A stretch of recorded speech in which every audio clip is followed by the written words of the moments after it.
एक दिन की बात है, दीपक ने उसकी मंगेतर को मिलने के लिए बोला तो उसकी मंगेतर बदली हुई आवाज में बोली, तू ज्यादा मत बोल वरना तेरे को वही दफन कर दूंगी। दीपक एक बार तो ये सुनकर चौंक गया और फिर सोचा वो शायद मजाक कर रही होंगी। फिर दीपक भी उसको मजाक में बोला, क्या कर लेगी तू मेरा, चल देखते हैं।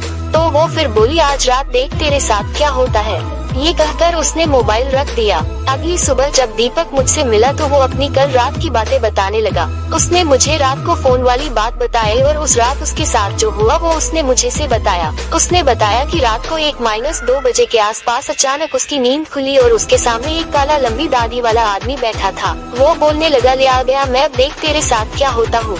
उसने दीपक का गला पकड़ लिया, उससे मेरी सांसें रुक गयी। दीपक ने उसी वक्त के सामने अल्लाह का नाम लेते हुए नमाज पढ़ना शुरू कर दिया और वो उसके सामने से गायब हो गया। मुझे उसकी बात सुनकर बड़ा आश्चर्य हुआ कि ऐसे कैसे हो सकता है। उसके अगले दिन दीपक ने फिर अपनी मंगेतर से मोबाइल पर बात की और बोला, कल रात तुम मुझे क्या नाप शनाप बोल रही थी। उसकी मंगेतर ने कहा, ऐसा कैसे हो सकता है, लेकिन कल तो मैंने फोन ही नहीं किया था। ये सुनकर दीपक के रोंगटे खड़े हो गए और उसने तुरंत फोन काट दिया। उसी वक्त दीपक ने मुझे फोन किया कि उसकी मंगेतर की तबीयत खराब है और कल उसके घर पर चलना है। अगले दिन हम दोनों तैयार होकर दीपक की मंगेतर के घर गए। वहाँ हमने दरवाजा खटखटाया तो उसकी मंगेतर सामने खड़ी थी और बदली हुई आदमी की आवाज में बोल रही थी कि तू फिर आ गया ना, तूने अगर अंदर कदम रखा तो यहीं पर तेरी अर्थी निकाल दूंगा। दीपक बोला कि ये क्या बोल रही हो तू। दीपक आगे था और जैसे ही उसने घर में कदम रखा उसकी मंगेतर ने दीवार पर टंगी तस्वीर उतारकर दीपक के सर पर दे मारी। उसके सर से खून बहने लग गया। दीपक के ससुर और सालों ने उसकी मंगेतर को पकड़कर बिठाया।